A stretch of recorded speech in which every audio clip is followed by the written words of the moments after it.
Wake up, sports fans. It's time for the weekend wake up. I'm Vito Abenanti. That is Matt Moore. Welcome in. Thank you for joining the show. Let's put our names up there. Vito Abenanti, Matt Moore. I already said that, but hey, here we go.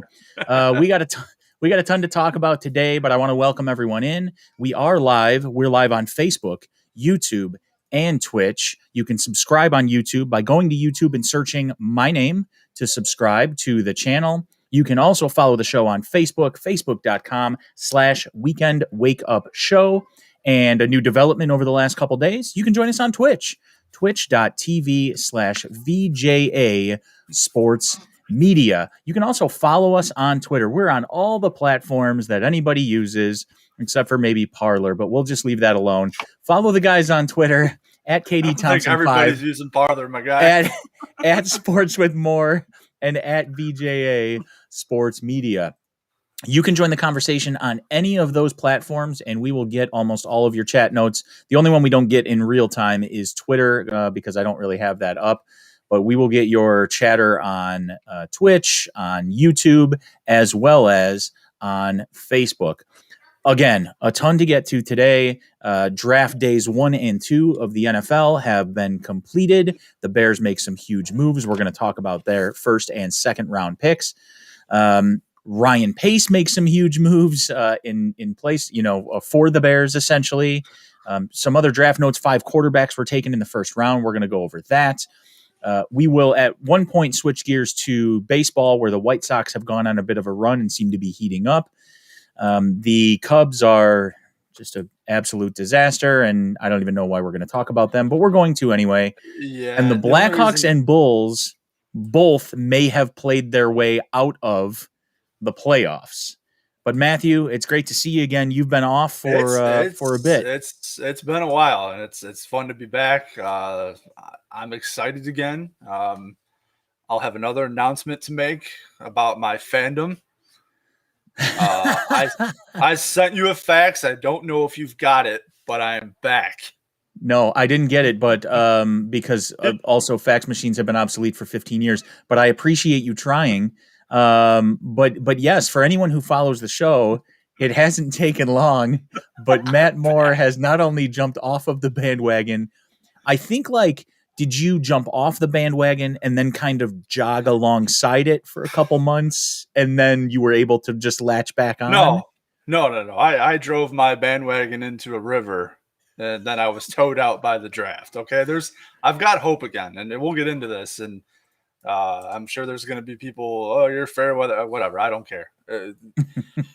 When I thought that the Bears were going to roll with Andy Dalton as their quarterback, I wanted nothing to do with it. But yeah, we'll get into all this. I'm excited.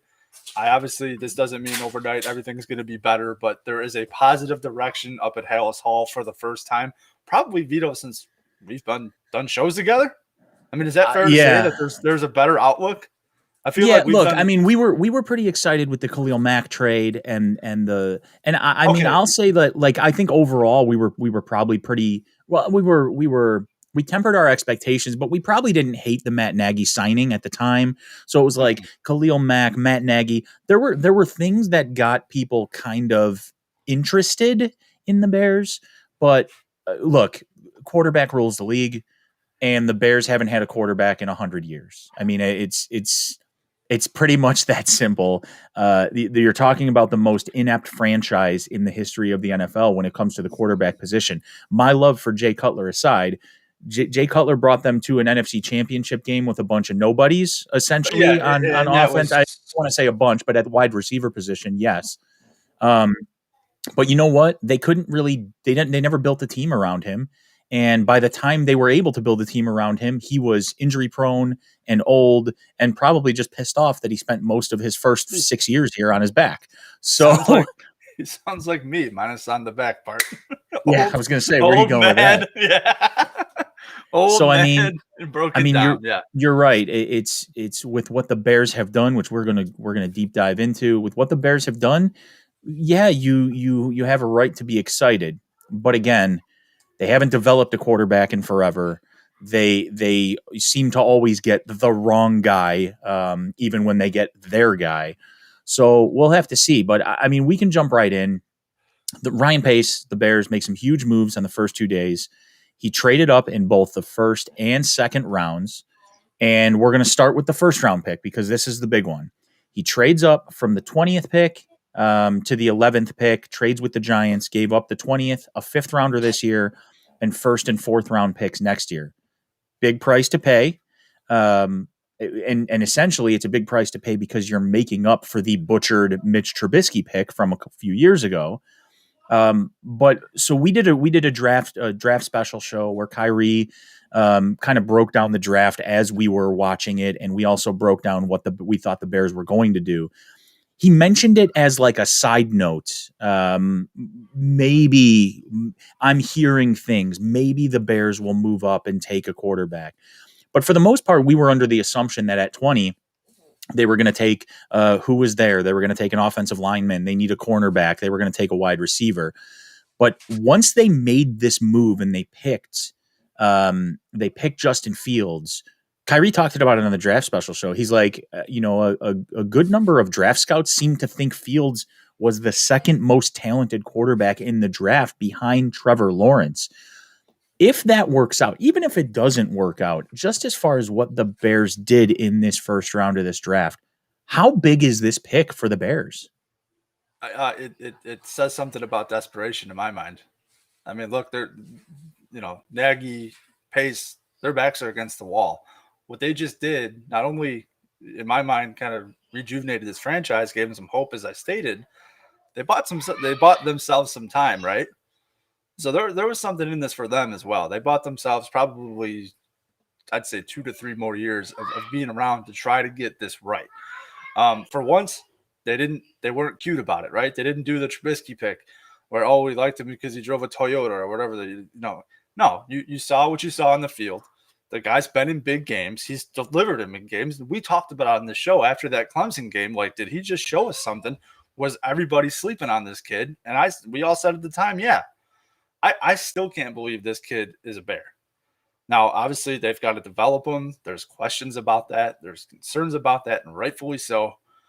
But on paper, and that's all you can do at the draft at this point, is on paper, they got their guy. They've got their guy. So, I mean, look, we all know that this is huge. They moved up. They got their guy, as you said.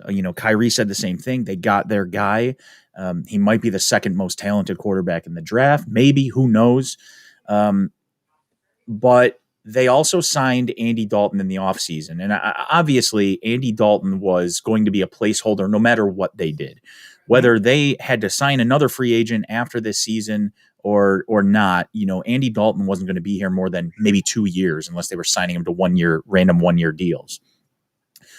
My question here is, what's the plan for Fields with Dalton on the roster? Is this we have Andy Dalton and we told him he was QB1, which went over really well on social media, by the way.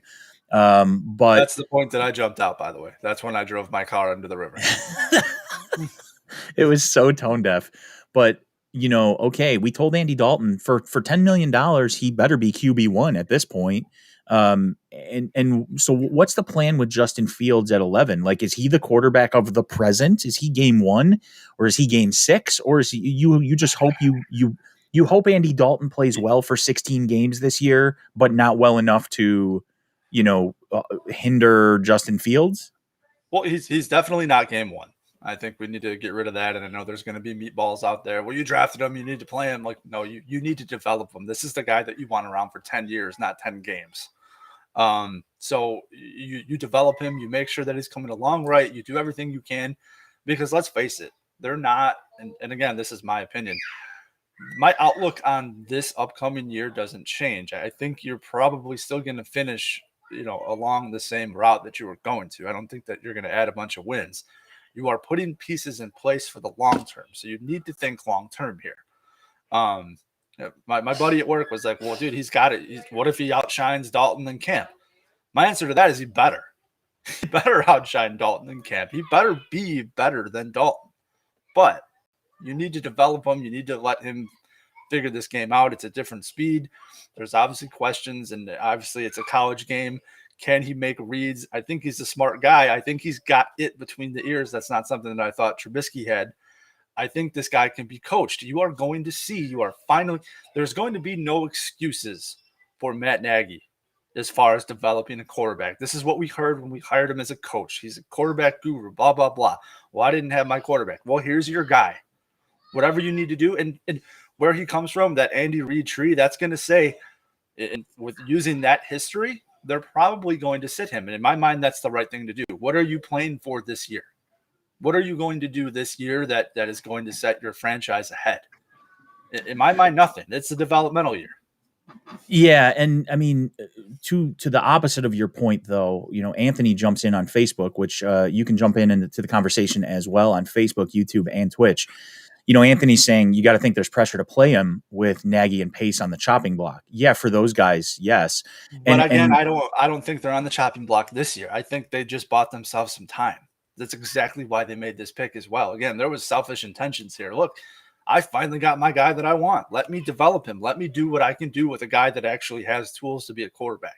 They're going to be here another 2 to 3 years. That, with everything that went on this weekend, that's probably the only downside in my mind, because I'm still not sold on those guys. I love what they did this weekend, but their track record speaks for itself. We're not in a win. With Andy Dalton, they were in a win now mode. Right? Which is confusing to say because it's Andy Dalton. Look, right. we understand. Kyrie and I had this conversation on draft night. We understand that Andy Dalton is actually a serviceable NFL quarterback, okay? Mm-hmm. He wasn't going to light the world on fire. He was probably going to give you some consistent play, which is something that you were lacking with Mitch Trubisky, you were lacking with Nick Foles, you were lacking with Mike Glennon.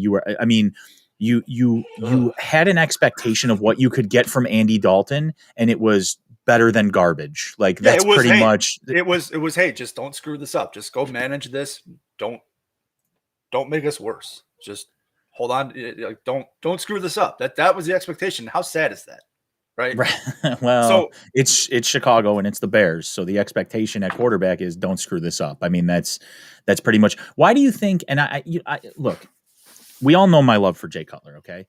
But why do you think this guy, he was so vilified in Chicago? It was because for all of the good plays that he made, the perception was that he made some sort of soul-crushing interception in the fourth quarter. That's probably true. He probably had just as many fourth quarter comebacks as he did soul-crushing fourth quarter interceptions. You just remember the bad ones. I used to play cards a lot. You always remember the bad hands. You don't remember the 4 of a kind or the these great hands where you drew out against someone. So I mean, you're always going to remember that bad, which is why Andy Dalton. I felt bad for Andy Dalton because, like, look, he got paid $10 million to come here, but he was immediately the most hated man in Chicago through no fault of his own, through the fault of 100-something years of futility at the quarterback position by an organization. It wasn't Andy Dalton's fault. It was just like when Mitch got drafted. Remember when Mitch got drafted, he went to the Bulls game and they booed him? It's not that they're booing Mitch. It's that they're booing the pick. It's that the guy that was now they're booing Mitch because he's Mitch. Well, then they were booing it because it was the pick. But at the time, it was, why did we draft you? And Deshaun Watson was sitting there. Right. Why did we overreach and stretch and get you? You're not the guy that we thought we were going to get with this number 2 pick. I mean, but again, we're starving for a quarterback. We want a quarterback. I've never seen this town so excited about, maybe besides when Cutler got signed. That's going to be what was the more exciting? Was it when Cutler got signed? Is it now? I don't know. But like I was the devil's advocate on the trade for Cutler. I was, which is hilarious. Hilarious. I saw you post those posts on Facebook. I saw you bring those back up, and I couldn't believe what I was reading.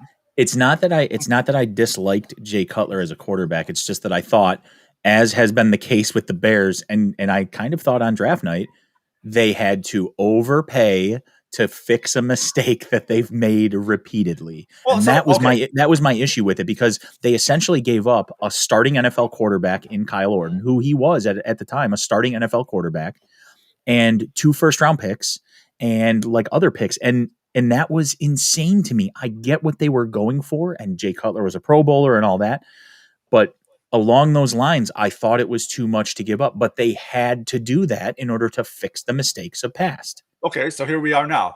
Do you feel we're in the same situation, or the Bears are in the same situation? Do you feel that they overpaid for this pick?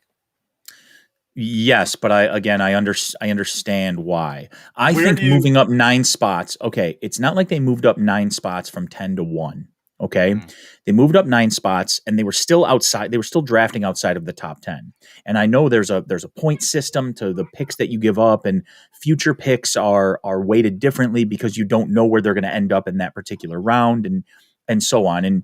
And a team that is trading away a future pick and thinks that whatever they're trading for is going to make them better doesn't really care as much because they feel that that draft pick is going to be further down in that round. So they don't like, well, if this works out the way we want it to, we're picking 28th. So who cares if we gave up a first round pick, kind of a thing. But a first round pick is a first round pick, and they're important. Now, we joke half the time, when Ryan Pace screws up a first round pick, well, he might as well trade him because what's the difference? He's not, But I do think that they gave up a lot. I understand why they did it, and I commend them for. There's the first time you're going to hear me say this. I commend Ryan Pace for making the move that he made. But again, he forced himself to make this move by screwing up previous Correct. moves. So, and again, yeah, I'm not here, and I've already said it. I'm excited for what he's done this weekend. It doesn't absolve, it doesn't forgive everything else he's done, because this is at the point where we're at now. right. But it's essentially put up or shut up time for him, and he decided to finally put up. Where has this been? We've all known. Yeah, I mean, it's easy to be a But he's been aggressive before. He's been aggressive with his picks before, and Tom Schwartz pointed out to me on Facebook the night of the draft. I said, it's easier to trade away future assets when you're pretty sure you're not going to be here to feel the sting of, and he's like, well, he's given away future assets before when he knew he had his job for another 3 years. And I get that. And Tom was 100% correct in that, but it gets a little easier as time goes on, and you're just throwing dice and just going, well, this is what I got to do. I'm throwing everything at the wall. Well, this is what I have to do. And again, he's trying to save his job. And I think he just bought himself some time with this pick. They're going to give him some time to try to put this back together with making this pick, because it's that you're starting over again. And as far as what's left, go ahead. Let me ask you this. We're all excited about this pick, right? Most Bears fans are. But the real question is, we can be excited about it, but did Ryan Pace actually get it right? Did he fix I don't want to say did he fix an error from before, because you can't really do that. You wasted 4 years, so, but did he get this one right? Because I think the consensus was at the time that he got the Trubisky pick wrong from day one. Yeah. No, this pick we're not going to know until things play out. Sure. Everything on paper screams yes. The fact that you were able to actually trade up and get this guy at 11 is still confusing to me. How a guy like Trey Lance went ahead of this guy, I still don't understand. I don't know. I can see it.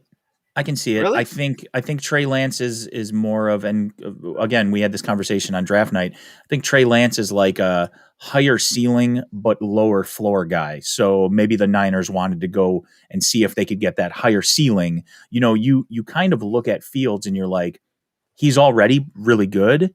We know what his downfalls are, and we don't think they're that low.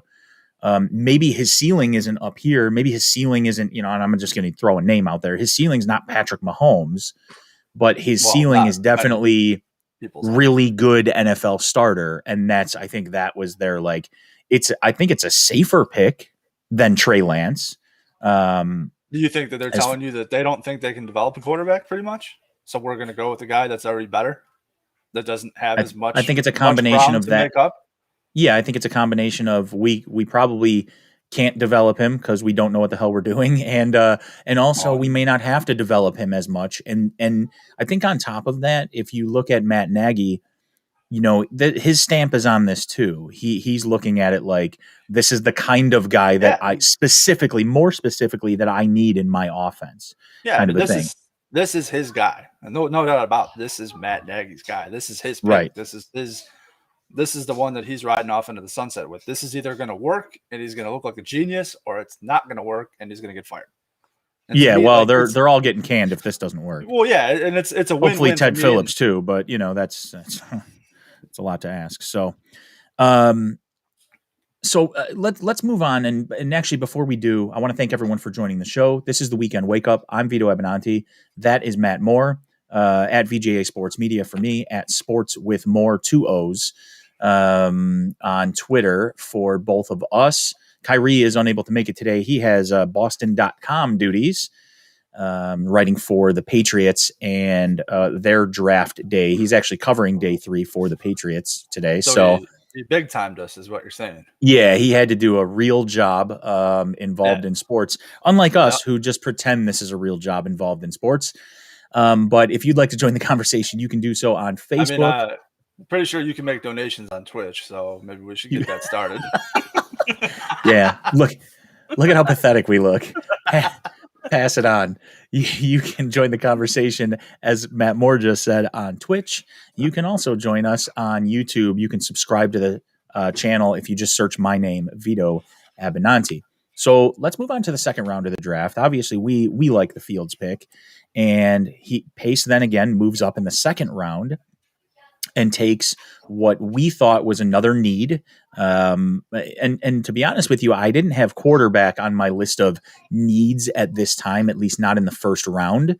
But you had the opportunity to move up and pick Fields. So you bump your other needs down.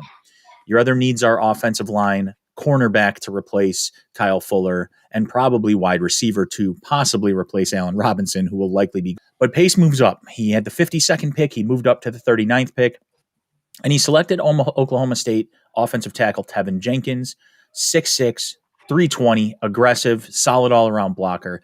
And it's funny because on the show, after the Bears took Fields, they traded up and took Fields, I asked him, who of our original group of guys, because we were going through a list of guys that would have been there at 20, assuming the Bears didn't make any moves. Who on that original list of guys would have been available at 20 but may drop into the second round for the Bears to get? And the first guy he mentioned was Tevin Jenkins. So, I mean, Kyrie, doing a man's work there. That's why he gets paid to do what he does, and we don't. And I just defer to him. Yeah, right. So the idea here is, the Bears got another need. They got a first round graded offensive tackle, likely to be a right tackle. The idea is that he'll be a solid right tackle who may be able to play left tackle. So where did they go here? I mean, they still have Charles Leno, who is not great, but serviceable, I guess, at left tackle. You really don't have anyone at right tackle. You moved Jermaine Ifedi outside. You had Bobby Massey. He gone. What's the play here for Jenkins? I mean, I think you keep him where he's at. I don't want to see a Kyle Long situation. I don't want to see a Cody Whitehair situation. You draft a guy that's a position that he's all world at. Keep him there. Build around him. Build around that line. It's a start. I think you still need to go out and you can find it. If you can find a left tackle, then go do it. But I don't want to start messing around, and I get really queasy when I see them say, "Oh, he can play both positions." Don't do it. Don't put him in a spot he's not played, that he's not proven at. You drafted him. You basically got a first round guy. Keep him at the position that he plays well, and move on. Sorry, a little technical difficulty there, but yeah, no, I completely agree with you, because in reality, you needed more than just Tevin Jenkins, but you can only pick one guy at a time. So to get the best available still at that position in the late 30s, a guy that you probably maybe thought about at 20 after the big name tackles went off the board. It seems to be a great pick, even if he stays at right tackle. You needed a tackle. You need 2 tackles. Who cares? As long as you fill one spot, you're good. Yeah, you got to start. And as soon as they picked him, they started flying off the board. So what does that tell you? You would have been gone. So again, and people can question, they gave up the 3rd round pick. Okay, I get it. But these are 2 guys that you hope and that you assume at this point are going to be here for, 8 to 10 years. 2 needs, and you graded them higher than you were able to get them at spots you were higher to get. I mean, I think we're all confused because we don't know who this Ryan Pace is.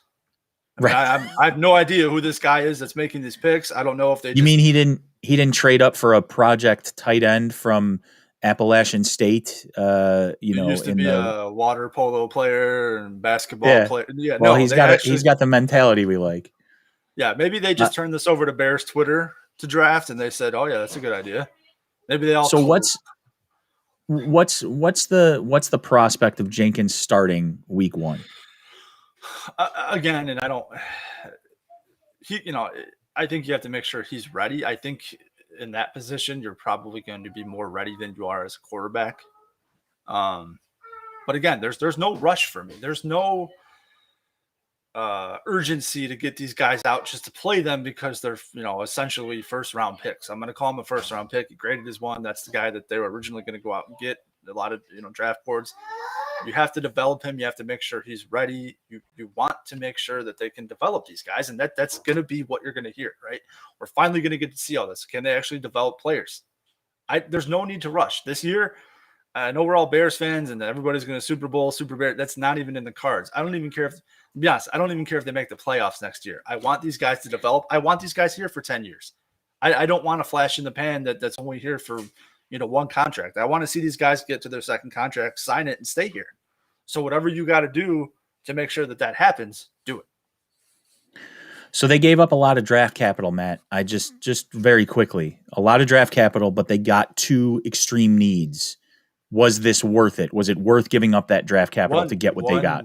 1,000,000%. Again, 1,000,000? Did you learn that from your kids? Yeah, I math well. But no, look, we can only judge this on paper, right? It's the picks are 2 days old, day old. On paper, they nailed this. They went out. There was needs. Granted, you even said it. Okay, we didn't think they'd go out and pick a quarterback, but we all know that a quarterback's always been a need in this town. They got that, and they got their lineman. That I'm going to be honest with you. Without moving, I wanted to go tackle. I'd have been totally fine going tackle. So the fact that they were able to go up and get a quarterback that they think is going to be here, that they think has the tools to develop, to be a franchise guy, and then able to get their original first-round pick in the next round, from here on out, they pretty much have the pick of the litter of best available. Like, what do they need to do? There's so many holes in this team.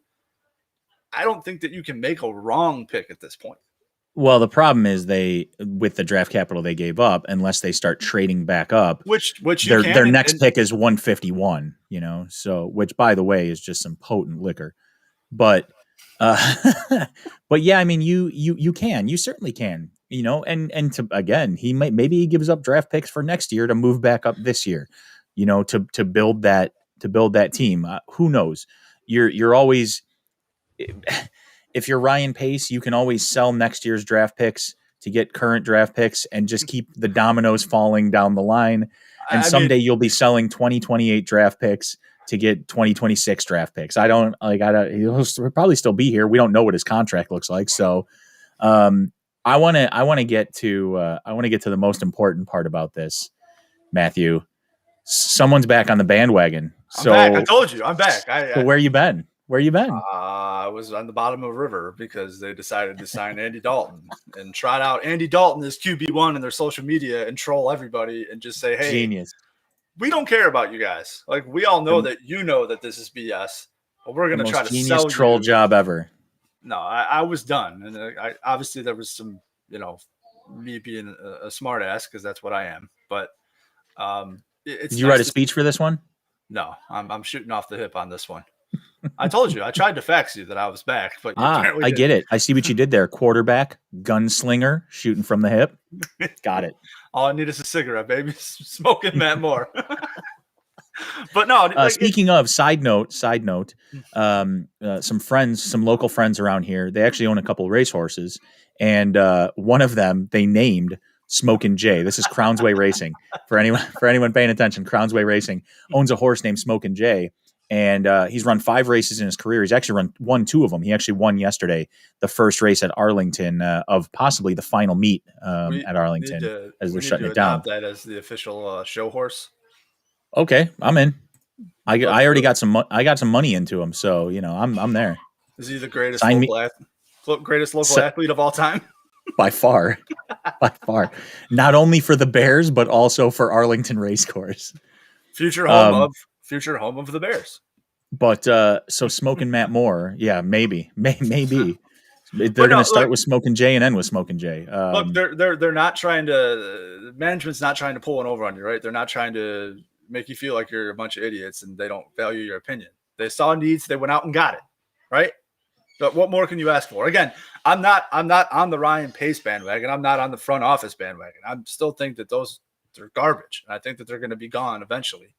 But for what they needed to do this weekend, they went out and did it, and then some. I couldn't be happy. Let me ask you a question though. And I thought about this on draft night, but I didn't really bring it up to Kyrie. The bigger issue here is, okay, so you got the quarterback, but the play calling has been abysmal for the last 3 years.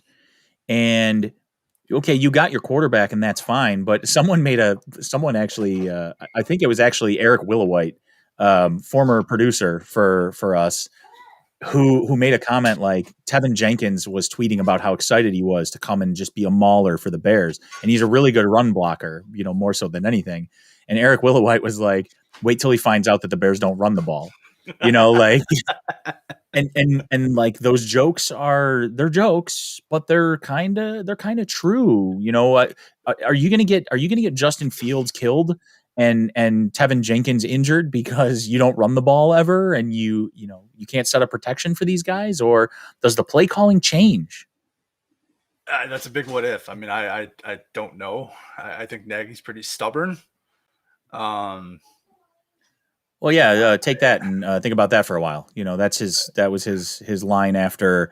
Well, did you guys see the end? Did you guys see the end of the Indianapolis game?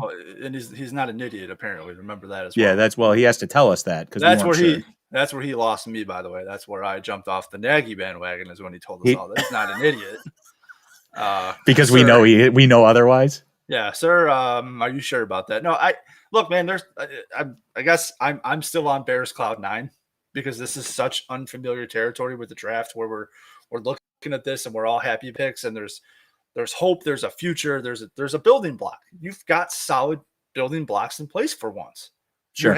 You have a direction that you're going, right? Obviously, this defense is going to get older. They're going to keep regressing. Now you're going to work on your offense. It kind of always flip-flops, right? It always you're now they're going back into that offensive minded, and we've talked about this, the way that the NFL is going. Yes, the whole defense wins championships. I don't know about that anymore. I think it's about your offense. No, the defense still wins you championships. Look at what Tampa Bay was able to do to Patrick Mahomes in the Super Bowl. Maybe I got a little excited. You're right. I mean, it's just one example, but it's the most recent example. The way that this league is it's offensive minded, and they are finally going that direction now. Knowing the Bears' luck, by the time they get there, it's going to flip again, and they're going to be behind the 8 ball. But again, I'll be honest with you, man. I'm still on this Bears high. I'm still in the. I posted this on Facebook, and it's one of my favorite memes from Dodgeball when he says, "I feel shocked," but I feel shocked. I legit felt shocked. I was legit staring at my TV like, how did that just happen? How did they actually go up and get somebody that they needed that could be a franchise guy? The Bears don't do this. They don't do it. Look, you weren't on the live draft show, and I said it in your honor. I said it because I know you love that line, and I don't think Kyrie caught on to what I was alluding to, like what I was going for. We need to have him watch Dodgeball, and if all 4 of you, he has to have seen it, right? Kyrie, if you got 30 seconds and you hopped on here, have you seen Dodgeball? I don't know if he's on or not, but give us a heads up if you've seen. Give us a thumbs up somewhere. And if you haven't, take an hour and a half and go watch it. Well, we still have to show him the Real Men of Genius videos, and he dodged his way out of that. But again, this is why he gets paid to write about sports and talk about sports, and we're over here because we're talking. We're breaking down dodgeball, trying to drag him into dodgeball conversation. If you're just joining the show, thank you for doing so. We are on Facebook Live, we are on YouTube Live, and we are on Twitch. And you can join the conversation on all 3 of those. You can also hit us up on Twitter at KD Thompson 5. That's Kyrie, who's not on the show today. At Sports with More, Matthew Moore, and at VJA Sports Media. So let's stick with let's kind of close out the Bears talk for today. Day 3 of the draft begins today. We talked about, well, they traded away some of their picks. They traded away their 3rd and 4th round picks this year, to get up and get those guys in the 1st and 2nd round. They traded away one of their extra 5th round picks. So they have 1 5th round pick. It's pick number 151. And then they have 3 6th round picks, 208, 221, and 228. The latter 2 are compensatory picks for guys they lost.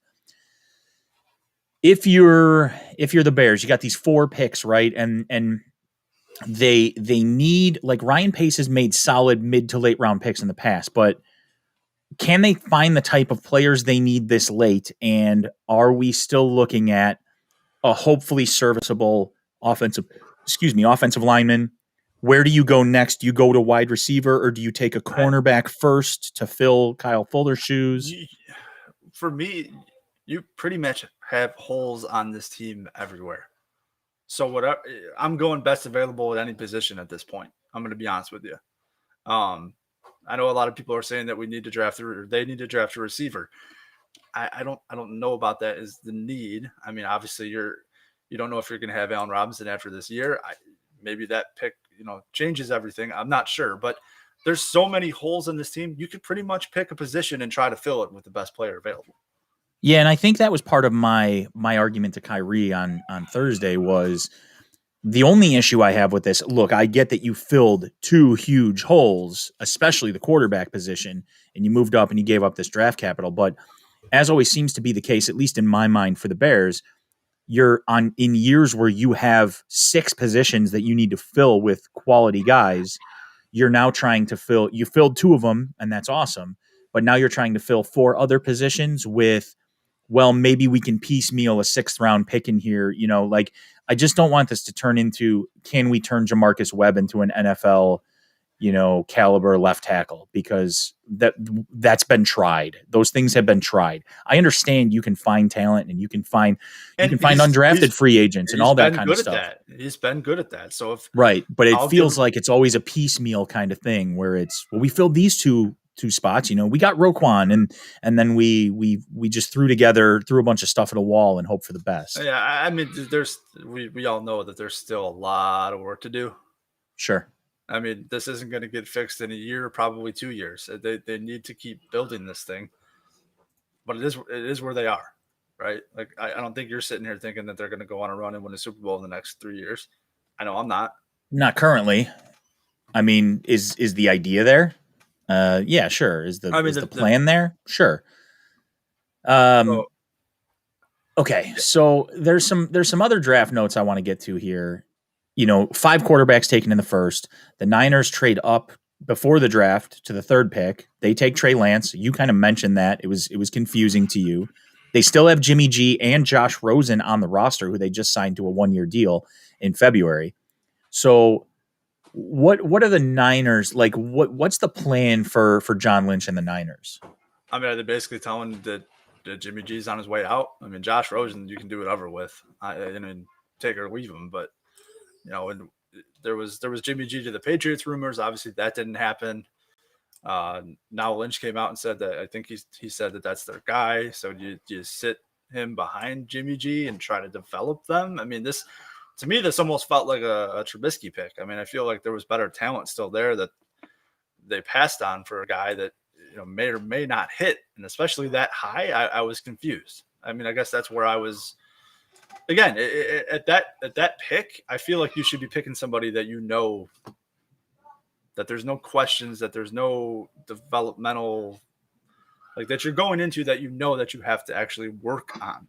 Right? Do you think Fields was that guy? Do you think they should have gone with Fields instead? Okay. Yeah, I 1,000% think that was the guy. I mean, again, in this big program, big moments, like everything that we wanted as Bears fans, and Trubisky, when they passed on Watson, that was all right there. I just don't get, at a position as important as quarterback, did they have Jimmy G was quote unquote a developmental quarterback that they saw stuff in. What were they able to do with him? So now you're going to another quote unquote developmental guy that you're going to have to put work into. It's just confusing to me. Yeah, I mean, Jimmy G is going to be their starter, but I don't think for very long. Other notes: Mac Jones goes 15th to the Patriots. On the show, as it was happening live, the Bears drafted Justin Fields, and the second thing that Kyrie said after the Bears drafted Justin Fields was, "Well, this means Mac Jones is going to the Patriots at 15. No one was going to pick him in between there. The Patriots were going to let him fall there." And he basically said, as this pick was happening, "This is such a Patriots pick." He didn't directly compare him to Tom Brady, but he was basically saying, like, that's the idea. He's a pocket passer.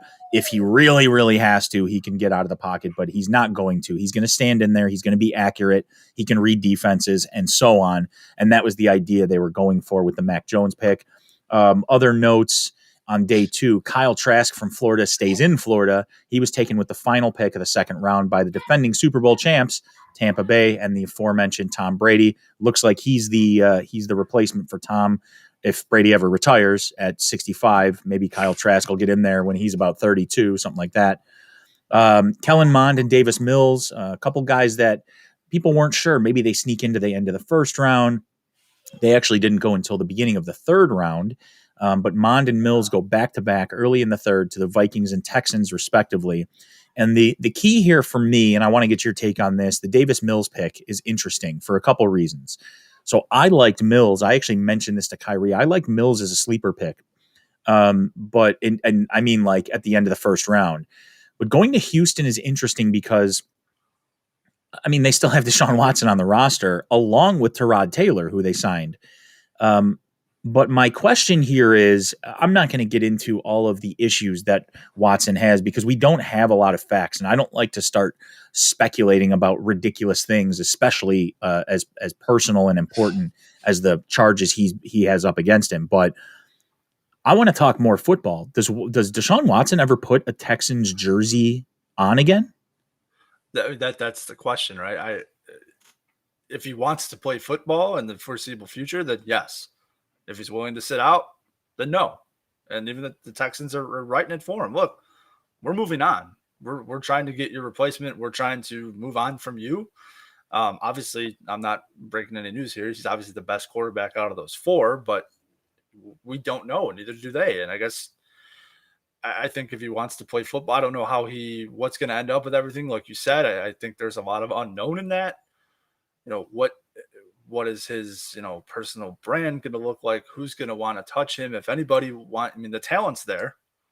But is it going to be a situation where, look, we just went through the draft. There was no blockbuster deal to get Deshaun Watson. So there must be and usually there's probably other things out there that haven't come to light yet. And again, I'm not here to speculate. Right. But there's probably other things that NFL teams are talking about that's why he's still a Texan. Because if you thought that you could live with that for that talent, guess what? You're going to go grab that talent. So, you had to think he turned into, just absolute radioactive waste after 7 and 10 and how do you 15 and you know what I'm saying? How do you sell that to your owner as another team, right? Like, how do you go to your owner and say, hey, I want to bring this guy in? Right. Let's go. I know he's got problems, but no, those are some huge problems. Yeah, and those are like, you might have legal issue problems down the road. Yeah, big time. So again, the Texans are again, things I didn't think I would say, that they're being smart. They have to look at that situation and say, look, he might not only play here, he might not even play in the NFL for a while. You don't know. If you're just joining the conversation, we are the Weekend Wake Up. I'm Vito Abenanti. That is Matt Moore. We are available on Facebook Live, YouTube Live, Twitch, Twitter, pretty much everywhere. Join the conversation for us if you'd like. We love getting some interaction. Anthony has done so today. On past shows, we've had Anthony, Dan, Mike, all kinds of guys joining the conversation, and we love to interact with everyone who's watching the show. We love that back and forth. Before the draft, word came down that Aaron Rodgers essentially has less than 0 plans to come back to the Packers. Sounds like great news for the Bears. And eventually it may be, but is this only because of the Jordan Love pick last year, or is there more to this on the Aaron Rodgers hates the Green Bay Packers suddenly front? He must have a real good feeling about that Jeopardy gig. I'm not sure what's going on. No, I mean, he's been unhappy. I mean, it's been no secret that he's been unhappy. And I kind of get it. I mean, look, imagine going from Brett Favre to Aaron Rodgers and only having one Super Bowl and not being able to put pieces around. And we talked about it with Jay Cutler, and no way am I comparing Aaron Rodgers to Jay Cutler, because obviously Aaron Rodgers is head and shoulders above better than Jay Cutler. But it's that same situation, and you're basically rotting this guy's career. He wants to win. Say whatever you want about him, personally, whatever else. But as a football player, he wants to win, and they are. Right. They're wasting him, and he's just frustrated. And I get it. Go put him on a team. And there was rumors, and there's still rumors, that he could end up in Denver of all places. I don't know if you've heard about that one. Yeah. I mean, it's interesting to me. I don't know if he wants to go to Denver though. Isn't the idea like he wants to go west coast? Win, yeah. And that's where he's from and all that kind of stuff. Because what I said on draft night was, I think the smart move would be for New Orleans to try and get Aaron Rodgers, because what you're doing is you went from your rivalry of Drew Brees and Aaron Rodgers battling each other in the, together in the playoffs and, in the regular season and all this other stuff.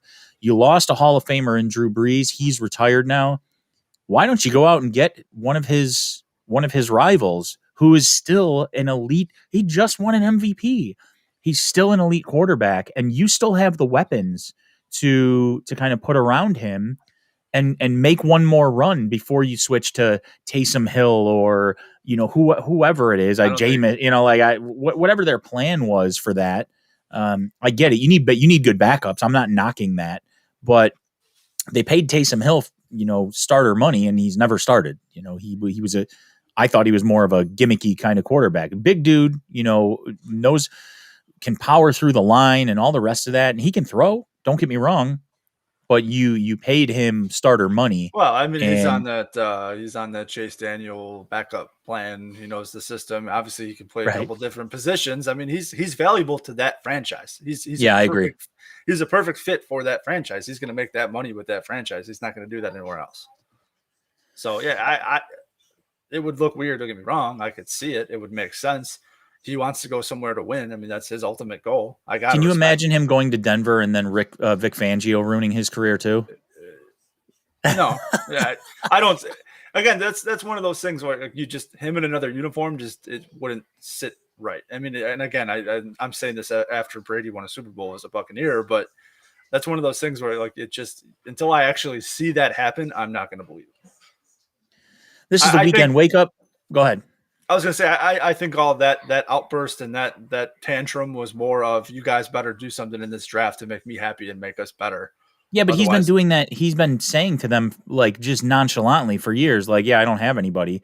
And they go and do the same stuff every year. It's like, I don't know.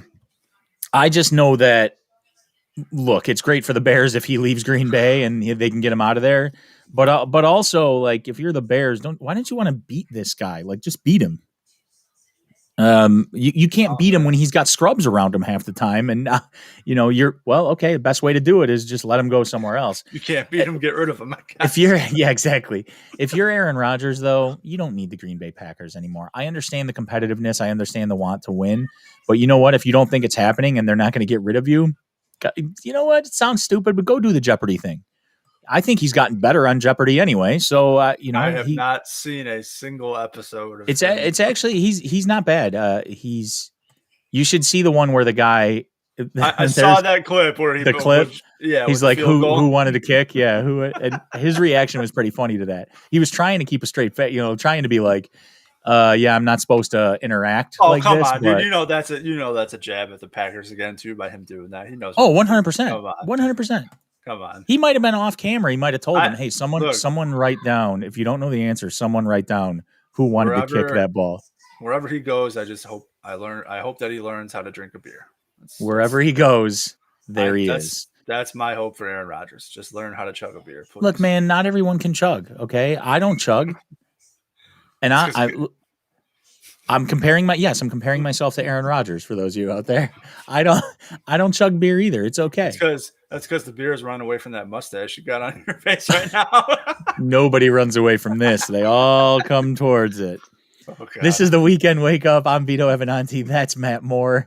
We're finishing up NFL talk and Aaron Rodgers. If you'd like to Facebook Live, there's nothing wrong with his mustache. His mustache is fantastic. Hold on, let me get in there. Yeah, we love it.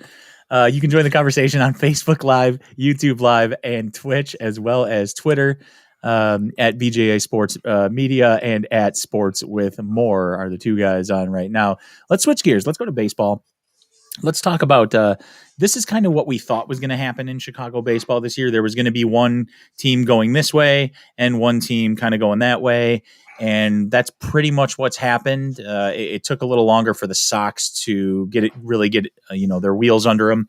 But they went on a bit of a run, winning 6 of 7 against Cleveland, Texas, and Detroit. And that Texas series in the middle was a series sweep. So that was a pretty solid stretch run there.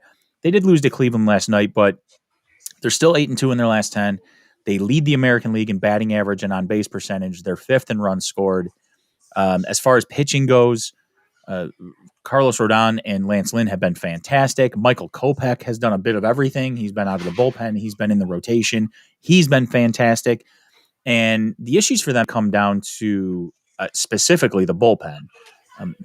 Dallas Keuchel did not come off to a great start, but he's been pretty solid lately. In the bullpen, though, Liam Hendriks got off to a rocky start, kind of settled in for a couple appearances, and then he's given up 2 runs in 2 of his last 3 outings. Evan Marshall and Matt Foster are just not very good. So my question here is, there's a high ceiling for this team, and a lot of people are expecting at least a deep playoff run, if not a run to the World Series.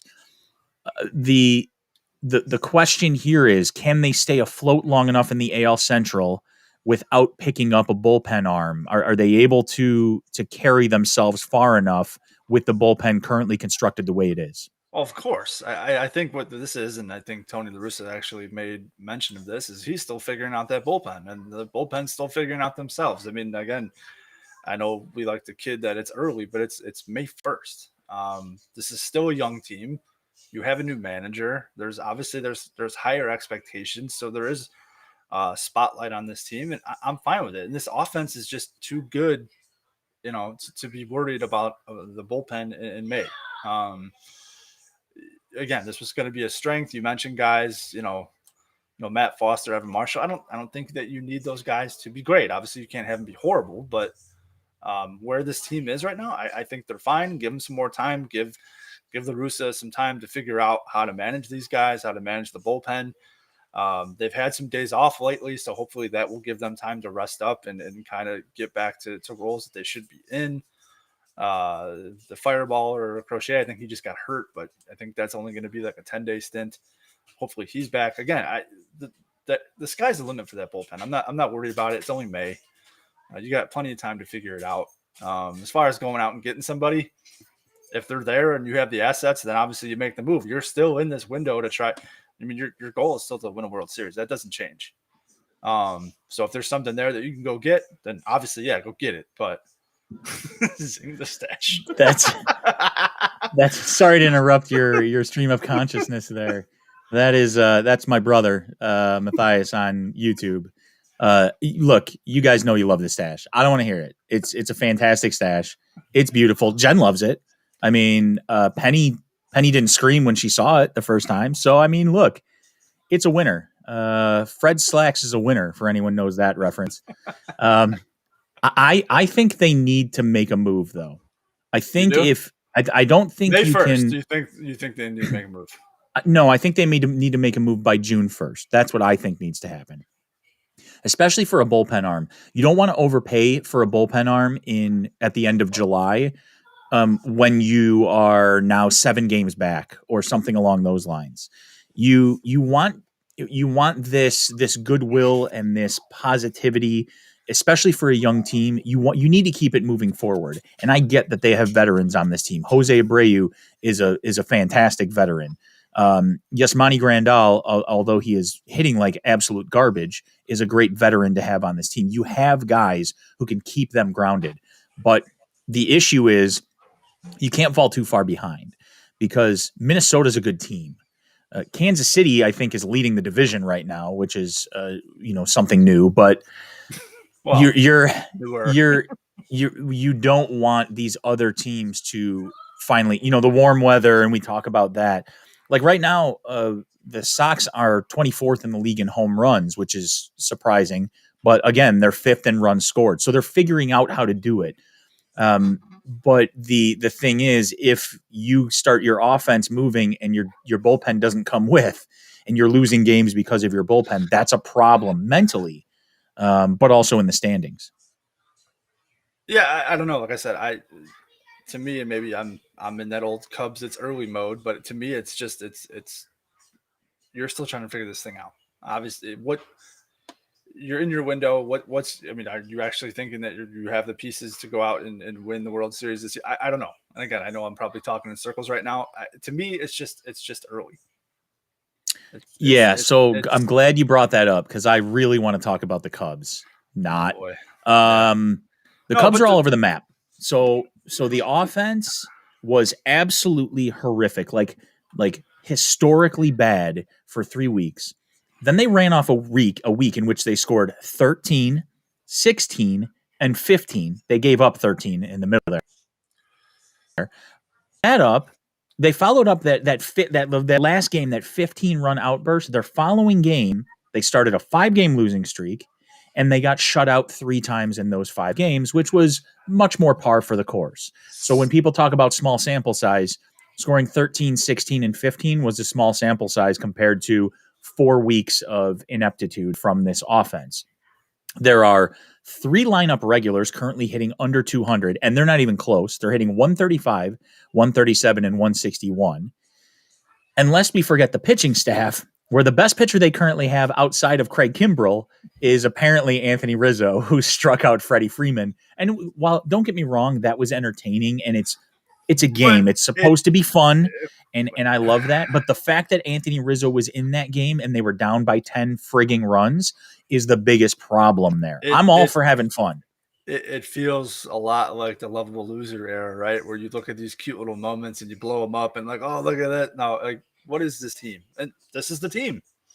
And I think part of the problem here. Okay, so let's talk about the top 2 guys in the rotation, because you've got Kyle Hendricks and Zach Davies, who have ERAs of 7.54 and 9.47 respectively.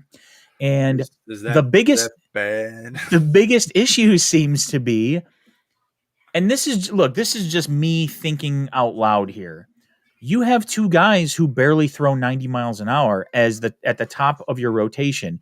So you can't even counteract a guy who's throwing 90 with Yu Darvish, who throws 94, 95, or an older, Jake Arrieta, a previous incarnation of Jake Arrieta, who was throwing 94, 95. You brought Arrieta to be like some kind of anchor at a 4 spot, and he's the best starting pitcher you have on your staff right now. So, I mean, there are more problems than just the offense here, but the Cubs, they're just running in place. They're not going anywhere. They sit last in the NL Central, 4 games under 500. And to your point earlier, like, I still hear these people saying it's early. It's not early. No, this has been happening since 2018. 3 years of this is not early. So, Matt, like, it's early. Like, what do you want me to say? No, this is the team. This is the Cubs. This is exactly. You brought this up with the White Sox. I think this with the Cubs. I think you need to start looking to make moves for the reasons that you brought up. You don't want to wait too long. But now the problem is, what value do these guys have at this point? It's time to start the teardown. The window is slam closed, and we knew this going into this year. The moves that they made, Theo leaving, he didn't leave because he felt like leaving. He left because he saw the writing on the wall that this team's done. And again, this isn't me trying to be a negative Cubs fan. I have a Cubs shirt on it right now. I'm still a fan of this team, but it is what it is. This team isn't going to they're not even going to go to the playoffs. They're not going to win a World Series. It's done. So you need to start rebuilding. You need to start retooling. You need to start doing whatever you can to build up that minor leagues again to get that pitching. Pitching's always been, especially developing pitching's always been the problem. They always had to go out and pay guys. Now they're crying poor. They don't want to pay guys, and this is what you get. The Cubs developing pitching is like the Bears developing a quarterback. Like they just can't do it. They haven't. Why do you got to bring? Why? They haven't been able to do it.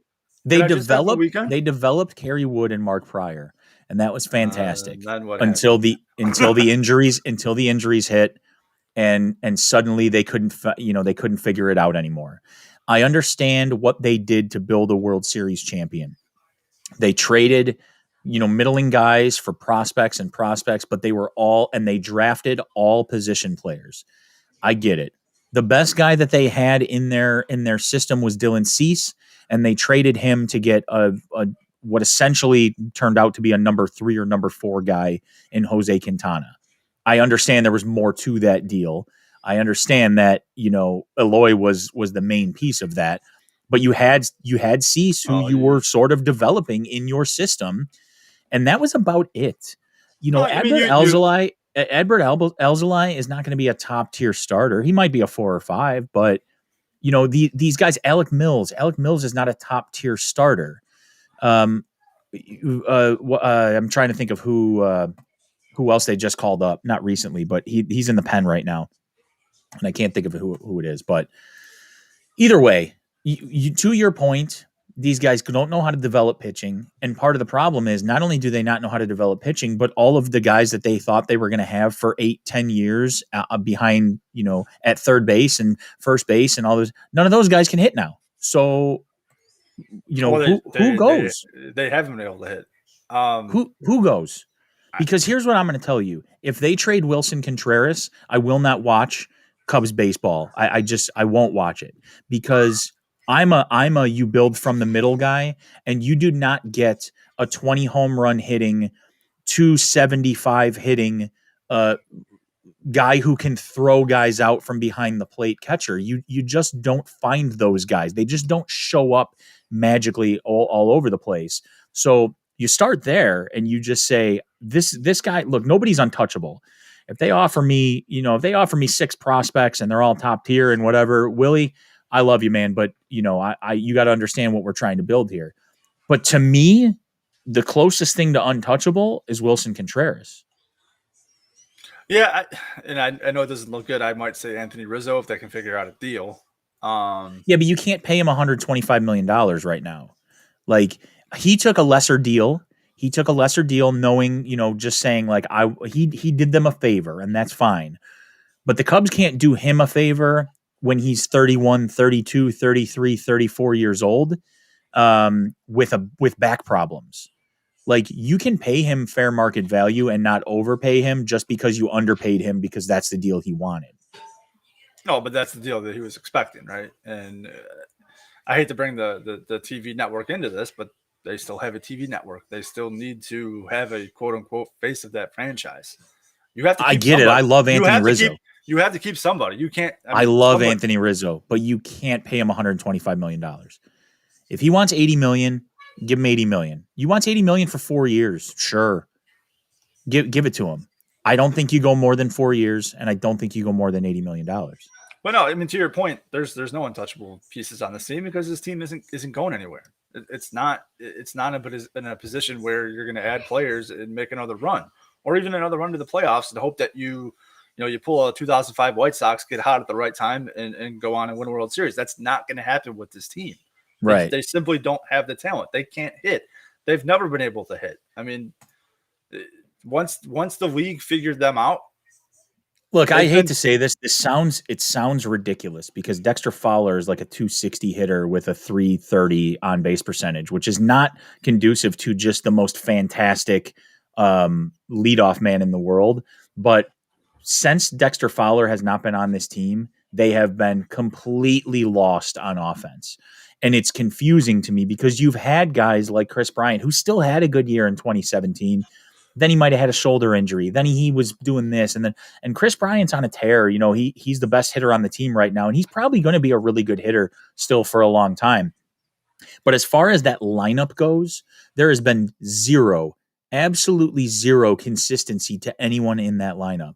When one guy is in a 10 for he's batting 10 for his last 15, another guy is 0 for his last 25. Like, it's just insane how none of those guys can get together and hit at the same time, except for the 1 week where they scored 13, 15, 16, and then they go back to 0, 0, 0.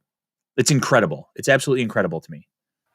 Well, I'm not going to take any credit for what I'm about to say. This isn't my original thought, but what I was hearing is that they all approach hitting the same way. And once you're able to figure out one of them, you can figure out all of them. And they haven't been able to change their approach. They brought in Chili Davis to try to do that. And what do they do to Chili Davis? They ride him out of town. Right? Because, well, we hit for launch angle and we do this. Well, guess what? The league has figured that out now. You were on the forefront. What? And I've said this before. Launch angle means nothing if you can't make contact with the frigging ball. Okay. So the whole idea of the 3 true outcomes, I love analytics, but there's a line that you have to stop at, or at least come close to, and then just kind of figure out how to hit a baseball. Okay. You can't just say, well, it's okay if I strike out 200 times because I'm going to hit 30 home runs, because you know how many guys are hitting 30 home runs? Friggin' everybody. 3/4 of the league can hit 30 home runs. So that was why the argument for, I didn't think. And we were on this train. We were on this even when they were good. Right. They live and die by the home run. They've always lived and died by the home run. Because that's what baseball says you have to do now. And it's asinine. It's absolutely asinine. Because launch angle and putting the ball in the seats, I understand it. One swing could mean 1 run or 2 runs or 3 runs or 4 runs. I understand that. But you know what means 0 runs? A swing and a miss, and a swing and a miss, and a swing and a miss. I've never seen a guy swing and miss at more fastballs in the zone than Javi Baez has done this year. How can you possibly swing and miss at pitches? You're a Major League Baseball player. Do you know what happens when you swing and miss at pitches in the zone? 93 mile per hour fastballs in the zone. You get booted out of the league. You don't stay in the league anymore. Do you know why? Because a 93 mile an hour fastball for a Major League Baseball player should be able to be made contact. Like, I just don't understand it. Well, and again, unfortunately, it's the Cubs, and it's the fan base. They fall in love with guys. Could you imagine if they do trade somebody like Javi, or let's say they just flat out cut him if they could? I don't know the repercussions of that, but if they just got rid of him, the outcry that would happen, even though we can sit here and say, look, he hasn't been all that good. Well, it's funny because he had 2 years where he batted like 285 and 290, and he hit 25 or 30 homers, and that was all great. But it's the times that he doesn't. You know what it reminds me of? It kind of reminds me of Alfonso Soriano in such a way that Alfonso Soriano, and I don't necessarily mean like swinging at garbage, because yes, he does remind me of it in that way. But I always felt like Alfonso Soriano had some of the most empty home runs and empty at bats. And it was like the dude hit 25 or 30 home runs and he had 70 RBIs. Like, how do you only have, and that just means that you're either hitting, okay, maybe nobody was on base for you, and that happens. Maybe nobody could get on base for you to drive them in, but also I guarantee you there were guys on base and you weren't coming through.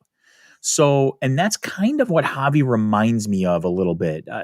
I don't, for those of you that have watched the show for years, I don't hate Javi Baez.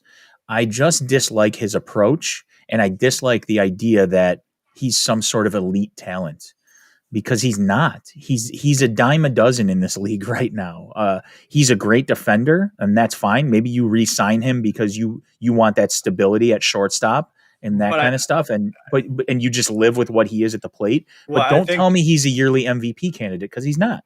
I think where he got the pass was he was one of the first of like the new wave, shortstops that kind of came up and you saw. And sure. That's when he was good, and that legend lives on, right?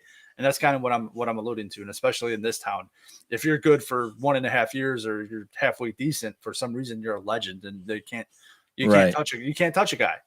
I mean, and that's kind of where we're at. Francisco Lindor, he's not. So I mean, we already know that. You're watching the Weekend Wake Up. I'm Vito Abenanti. That is Matt Moore. We are on Facebook Live, YouTube, as well as Twitch, and you can tweet us now. We are. You can tweet us now at VJA Sports Media and at Sports with More. I'm going to blame Matt for not putting his Twitter handle in his name there. But that's okay. New software. Okay, I messed up. We'll figure it out. We'll figure it out. Normally I add it, so I'll give him a pass. We're going to close out the show and talk about two Chicago teams that are very similar right now. They're young. They made some moves, at the trade deadlines, both of them. The moves, they kind of were different moves for different reasons. But let's start with the Blackhawks. It seems like the Hawks kind of played themselves out of the playoff hunt. They're kind of running out of time and real estate. They've lost their last 3. They now trail Nashville for the final spot in the Central by 6 points with 6 games left. But there's also another team in between them and Nashville, and they trail Dallas by 4 points. So they need to jump both teams. Here's my question, and I've asked this before to Kyrie, but you weren't here, so I want to ask you as well. Are they better off with a shot at a higher pick, or do we believe the getting the young guys some experience would have been more important in the playoffs? No. You need the pick. You need to develop this organization. You need to restock this team. I mean, you need to figure out what this team is and what you have. Making the playoffs doesn't mean anything. I mean, they got the bonus hockey last year when, the expanded playoffs, they got to have that fun. And you thought that maybe that would, not propel them, but you got to saw maybe what they had for this year. As exciting and as good as their goaltending was to start the year, it's just not been there towards the end of this year. I mean, there's a lot of work on this team. I could spend another hour talking about how much I dislike Stan Bowman and the job that he's done, but unfortunately that's still going to continue. To me, no, there's no benefit of making the playoffs for the Blackhawks. Like, is it a fun story? Would I watch? Obviously.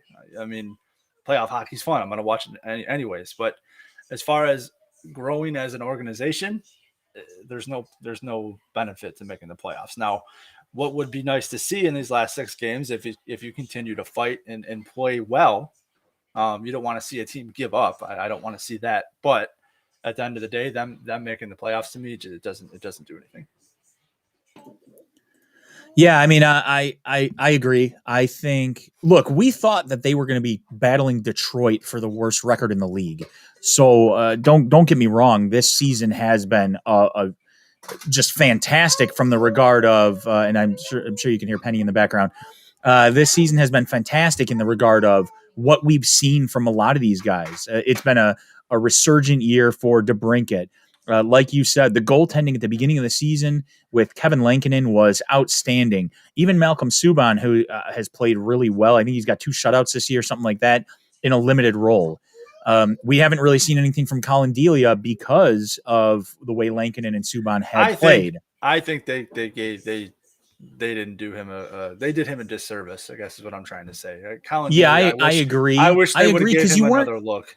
I think the problem for Colliton was when they were sitting in a playoff spot, he didn't want to mess up what they had. Mm-hmm. The confusing thing to me, and I've mentioned this numerous times, the confusing thing to me was Kirby Dach came back. I was going to bring that up too. And they put him on the first power play unit, and the power play was already 3rd in the league. I get it. They probably had a couple bad games right before that, but you just threw him back in just like he hadn't missed a step. And it was just confusing to me, not only for team chemistry, but for Kirby Dach. Like it was a bit confusing to me. Yeah. Well, what's the plan? What are your goals? Are you just trying to make the playoffs? Is Colliton just trying to say, well, look, I took this group of young guys. We made the playoffs. Look at us. And then try to sell you on, we're going to keep building this thing. And again, we all knew what this thing was. We got, I don't want to say excited. I don't think me and you actually sat here and looked at this team. Remember how many games that they played Detroit in the beginning of the year? I mean, it was false, not false. Yeah, hope. They were abysmal against Tampa Bay to start the season, and then they had a bunch of games against lesser opponents, and that's what they won the games they needed to win is essentially what happened. Mm-hmm. Yeah, look, there's still a lot of work for this team to do. I mean, what happens with Jonathan Toews next year? You heard about that. He's supposedly doing better, but again, what's the rush on him? What do you do with Patrick Kane? I mean, there's kind of that Aaron Rodgers thing where now he's going to waste out the rest of his prime here. I mean, I don't see this team being good in the next 5 years. I'm going to be honest. I just don't. And we've been there. We've seen this act before. And, but but this is the price that you pay when you win 3 cups. So again, I'm not angry, but this is just what it is. This is the reality. You're watching the Weekend Wake Up. I'm Vito Abenanti. That's Matt Moore. We are available on Facebook, YouTube, and Twitch, as well as Twitter. We're running out of time, but I do want to talk a little bit about the other Chicago team that's kind of playing themselves out of a playoff spot. The Bulls are 4-6 in their last 10. They now trail the surging Washington Wizards by 3.5 games for the final playoff spot in the East. They're 7-13 since the Nikola Vucevic trade. But they've also seen Zach LaVine miss substantial time, the last 9 games at least, with an injury.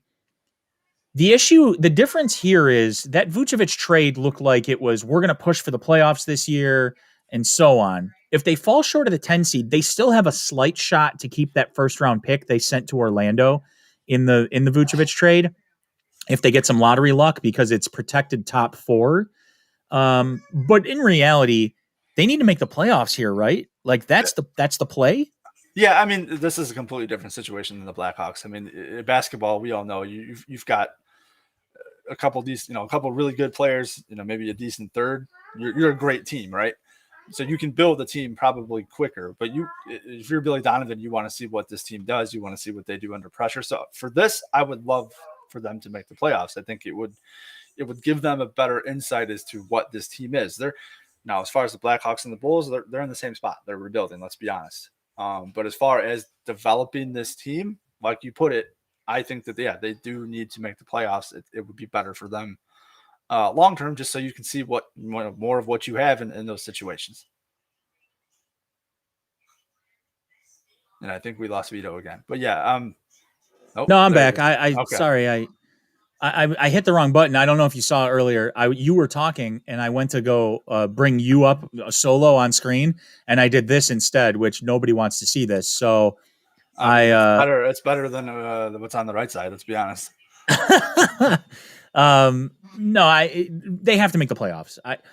I am never one for you know this just from our experience on this show. I'm never one, especially for the Bulls, because they did this for years, of scraping by and getting into the playoffs, even though you have no shot of going anywhere.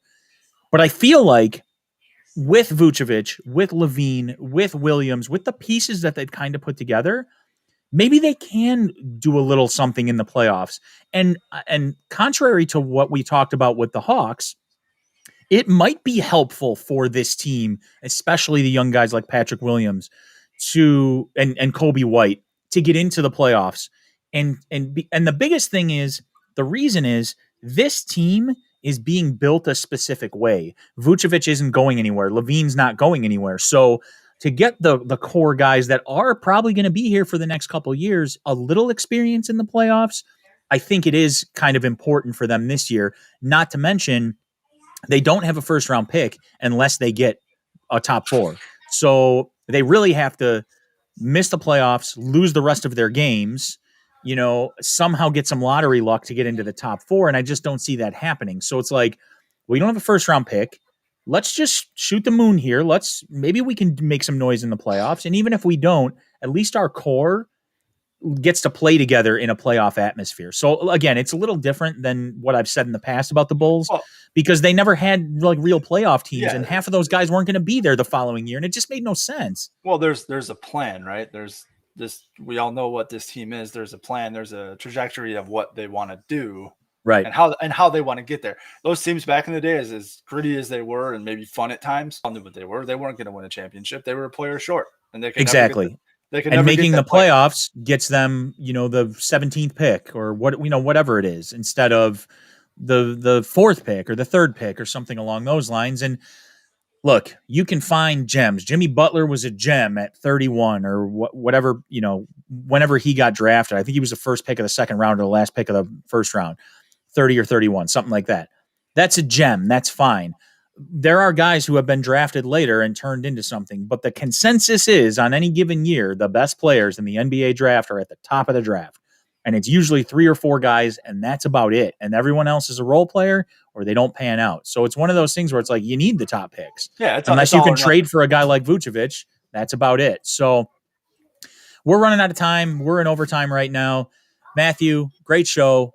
loved having you back on. I know good to be you back. haven't been able to make it, Little but it's rusty. good to see you again. A little rusty. I want to thank everyone for joining the show on all the social media platforms. You can join us every Saturday at 10:30 Central on Facebook, YouTube, and Twitch, and also on Twitter at VJA Sports Media and at Sports with More. Matthew, thanks again. I hope everyone's doing well over there, and hopefully we see you a little more consistently. Oh, you will. And speaking of seeing me, hopefully soon. We'll talk off air, but I don't know where you're at, but I'll be all good here in the next 2 weeks. So perfect. I haven't seen you in person in years. Exactly. So maybe we could do. Then again, a lot of people haven't seen people in person in years. So maybe we could do an in-person show, like the old days. Hi, Penelope. Penelope saying hi to everyone out in Streamland. So you see Matt, you can wave. Hi. She's like, no. I don't blame you. I wouldn't want to see me either. My kids are upstairs. They don't want to see me either. So we're good.